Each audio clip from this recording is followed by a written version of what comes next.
बे समाव कुहिपार गामिनि बर' आइजोफोरा गाव गावनि हौवाफोरखौ लामा नायालासिनो हौवाफोरनि खामानिखौ मावना दिन्थिदों। स्टुडिय'आव आं मलेन बसुमतारी। गामि गामि हाग्रानि मैदेर हाबग्लुंनायखौ लानानै संखिखांनाय फैदों सेसापानि ओनसोलाव। हाग्रानि मैदेरा गामि गामि हाबग्लुंनायाव गोबां ओनसोलाव गोबां रोखोमनि सातजारलाजों भुगिनांनाया जाबोगासिनो दं।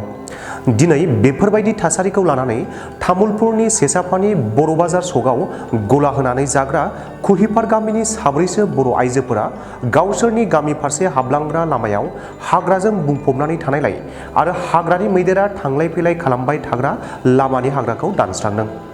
जाहोना जाबाय थांनाय 30 नभेम्बर बिलिफां समाव हाग्रानि मैदेरनि गाग्लोबनायाव कुहिपार गामिनि बड'सा दैमु बसुमतारीनि जिउ खोमाना लानांनाय जाथाया बे कुहिपार गामिनि हाबलांनाय लांगोनायावनो जादोंमोन।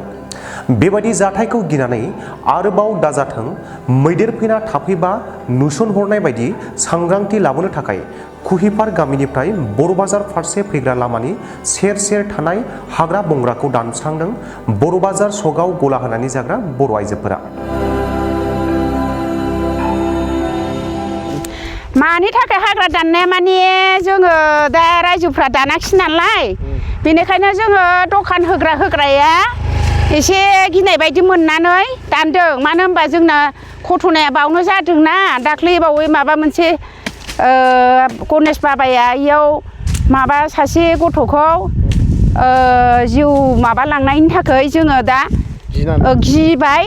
ओमफ्राय जों थांलाय फैलाय खालायोना, हर जायोना, बेनिखायनो जोङो दा गिनाय बायदि मोननानै हाग्रा गुदु गुदुखौ दानबाय आरो सानै साथामजोंनो। मा नङा होमबा दाननांगोन, हौवाफ्रा ओंखारला नालाय, ओंखायनो जोङो दा एकदम गोसो होनानै दानबाय आरो। दखानिफोर गोजा लोगो दखानि गामि नङा, दखान होग्राफ्रा दानबाय। बबे सकाव दखान होयो? बरा बाजाराव साबैसे दङ जोंना लोगोफ्रा 6 जन, सासे फैबावदों नामा, दाथ' 6 जनसो दङ। नानिमाया, नासि आरो रन्जिता आरो दिपालि नामा, मिरा दानस्रांजोबथारगोन। दानगोन जोङो दिनै एसे गाबोन एसे, सानथामसो हानायखिनिखौ दानजोबगोन आरो। मा दाना नामा नोंसिना? हौवाफ्रा मानो दानाखै, जों आरो दाख्लै घटना जानाय हिसाबै गोसो जानानै दानथारबाय। जों थांलाय फैलाय हर जायो नालाय दखान होनाया बरा बाजाराव, बेनिखायनो जोङो गिनाय मोननानै गोसो जानानै दानथारबाय। ना नङा? फैबाय थायो नोंसोर गामियाव? फैबाय थायो बेजोंनो थाङो, बे लामाजों थाङो, थांलाय फैलाय।